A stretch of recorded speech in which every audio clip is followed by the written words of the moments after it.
This is problem 13.144. It's on page 880. A 28-gram steel-jacketed bullet is fired with a velocity of 650 meters per second toward a steel plate and ricochets along path CD with a velocity of 500 meters per second. Knowing that the bullet leaves a 50 millimeter scratch on the surface of the plate and assuming that it has an average speed of 600 meters per second while in contact with the plate, determine the magnitude and direction of the impulsive force exerted by the plate on the bullet. Let's sketch some of this. Let's add some of the data up here and sketch it. So here's our plate. We're assuming the plate doesn't move at all. The bullet comes in at an angle with respect to the plate of 20 degrees. So it moves from point A to point B. And then as it scratches along the plate to point C, that spacing, the length of the scratch, is 50 millimeters. And then it leaves the plate at a new angle of 10 degrees. And from C to D, well, let's see, let's put the bullet in there. Now, anyone that's fired a gun and picked up a bullet after firing it realizes that the bullet won't look like that anymore. Most likely it hits a plate like this, but that's okay. We're supposed to assume that the velocity in section BC is 600 meters per second. I thought we had an incoming speed. Yeah, 600. So the velocity at point A is 650 meters per second. And let's see, we've got a final velocity at D, 500 meters per second. Okay. So we want to know the magnitude and direction of the impulsive force exerted by the plate on the bullet. Well, it's pretty obvious. I mean, you know the plate is going to exert a force in this direction. We're going to work with an XY coordinate system like this. So that way we can break up the impulsive force into the X direction and the Y direction. So some of the force basically slows down the round. The other makes it move away from the plate instead of coming towards the plate. So we were taking guesses before we started. Now, of course, we're in metric. Probably our intuition is better in English. So give me an estimate. If you like it, it's probably better in pounds. I think one person already said 5 pounds of force. Anybody else want to make a guess? Lower? Higher? What do you say? 15. 15. Anyone else? Okay, well, let's find out. So what do we know? Well, we know that the momentum changed quite a lot. We could talk about the velocity at A in the X direction and the velocity at A in the Y direction. In fact, we could figure out what those are. What are you going to say? That should be pretty easy, right? In fact, can you just give me a number for these? I mean, this component, all we need to do is take cosine of 20 times 650. Right? So let's do that. So what's the velocity? 610.8. 610.8 meters per second. Fine. Somebody else give me the velocity A in the Y direction. That'd be the sine side. So we need sine of 20 times 650. How much is that? 222.31. 220. But let's be careful because when we set up our impulse momentum equation, we need to remember directionality, right? So it's actually going to be a negative number. How much was that? 200 and what? Negative 222.31 meters per second. I'm just going to make it 222.3 meters per second. Okay? We can do the same thing at D. The velocity at D has a component in the X direction. It has another component in the Y direction. Here it's pretty obvious. The momentum in the Y direction has changed significantly because it's changed direction, and of course it's changed magnitude as well.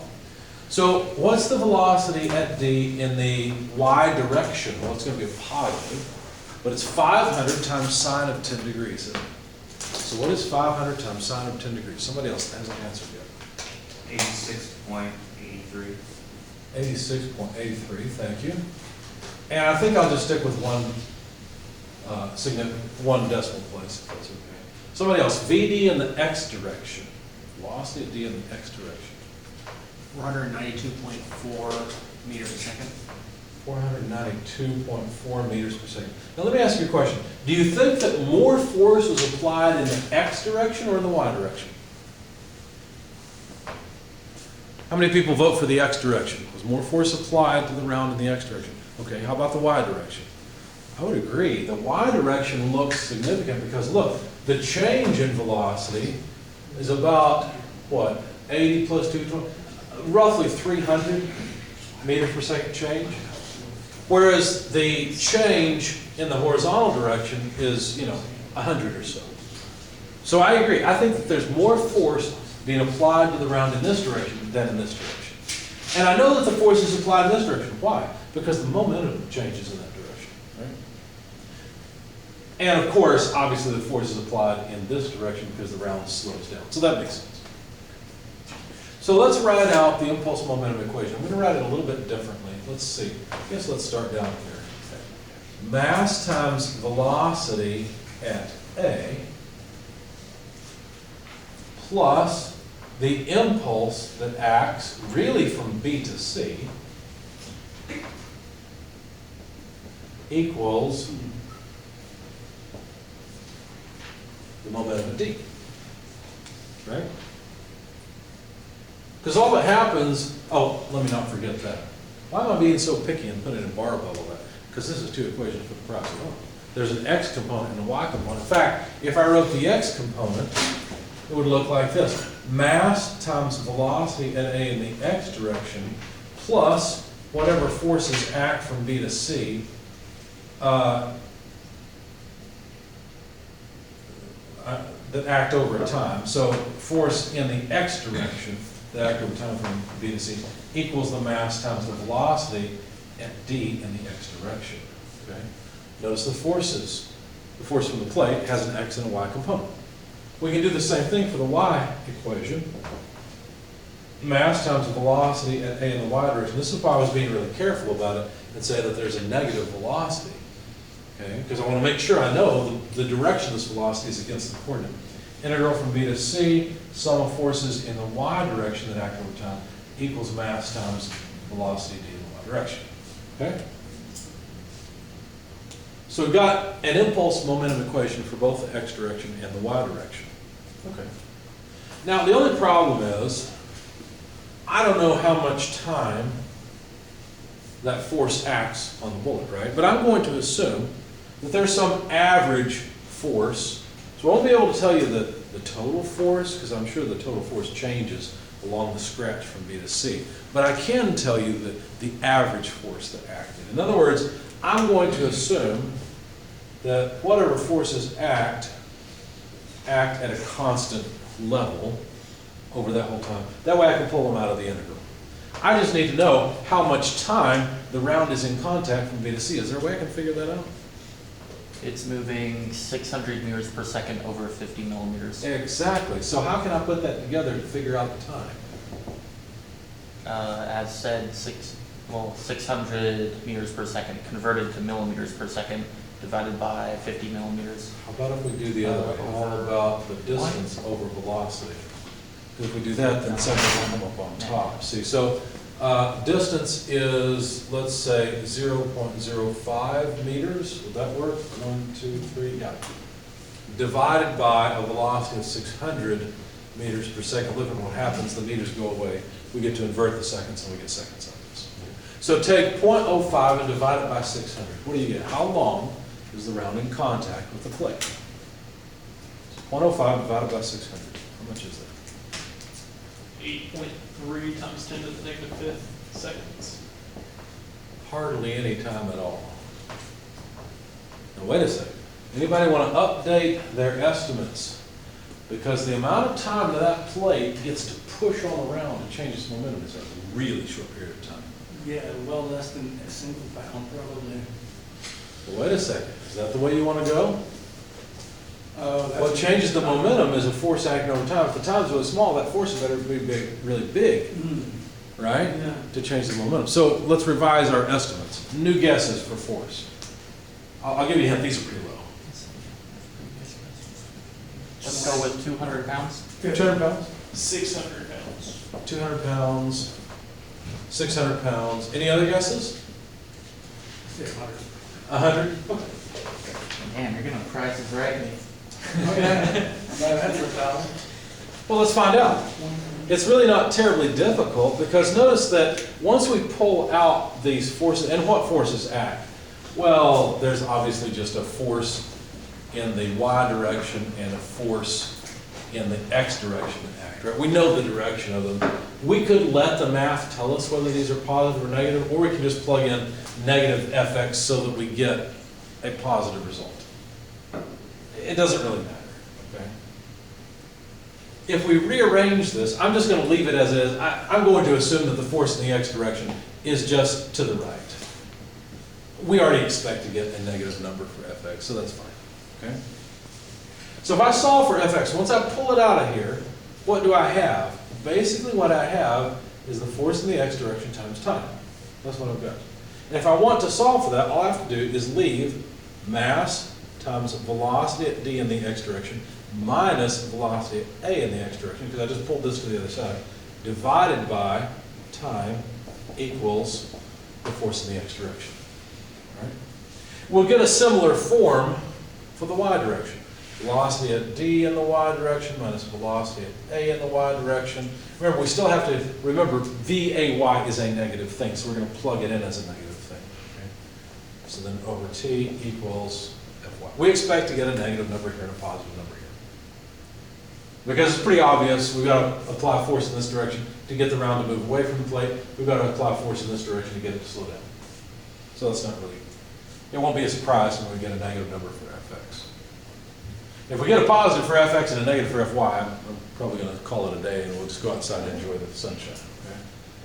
Let's find out what happens. All right. So I'm going to erase these because I need just a little bit of space. Let's continue with the x direction equation. We need the mass. How much was the mass? 28 grams. So let me write that as 0.028 kilograms. Times the velocity d x direction, that's 492.4, minus velocity a in the y direction, well, no, a in the x direction, so minus 610.8, these are both meters per second, divided by a time of 8.3 times 10 to the negative fifth seconds. What units do we have? Well, we got kilograms, meters per second squared. Does everybody see how that works? What is a kilogram meter per second squared? That's a Newton. Yeah. That's right, it's a Newton. So plug this into your calculator, 492.4 minus 610.8 times 0.028 divided by 8.3 times 10 to the negative fifth. What do you get for fx? Negative 39,942 newtons. Well, a Newton's not as big as a pound. But let's convert it to pounds. There's got to be a conversion factor, either online or in your book. I don't care what you use. 4.448 newtons per pound, I'm pretty Right. sure. That sounds about right.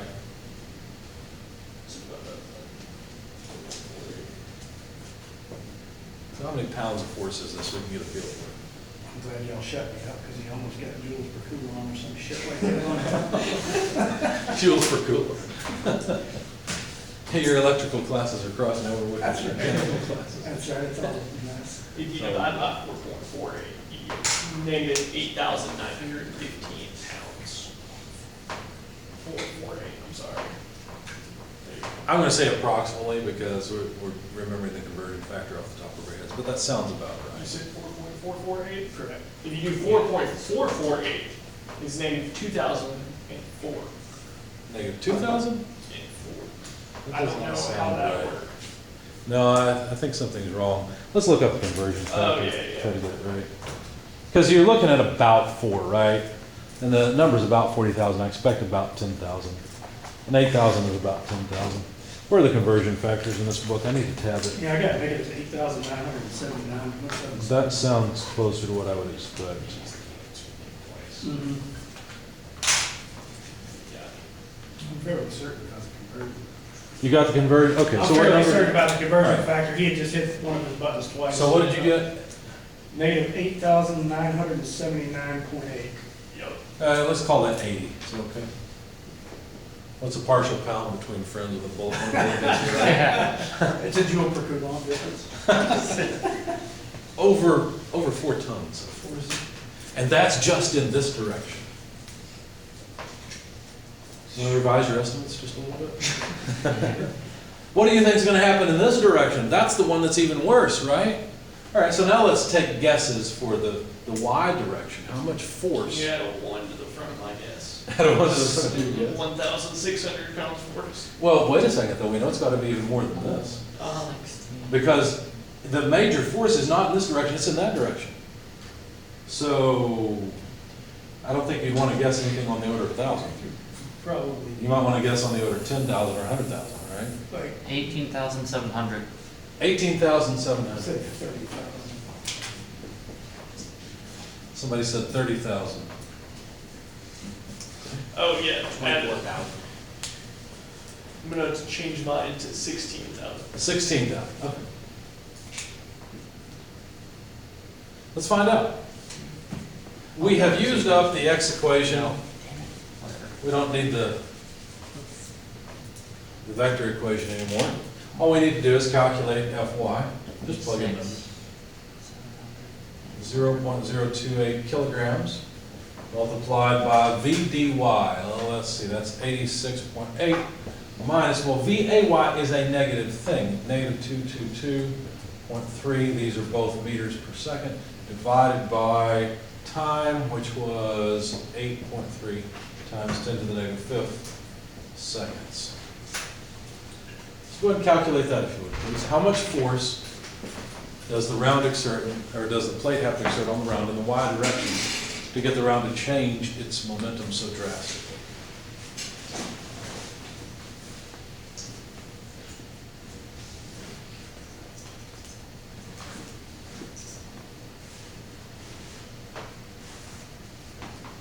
Hundred 4,274.70 newtons. 104,000, how much? 274.70 newtons. We call that 75. All right, so now let's calculate that load in pounds. How many pounds is that, so we get a feel for it? I don't know about you, I don't have a feel for 9,000 pounds anyway, that's a little bit above my bench. That's a lot above my bench. It is 23,442.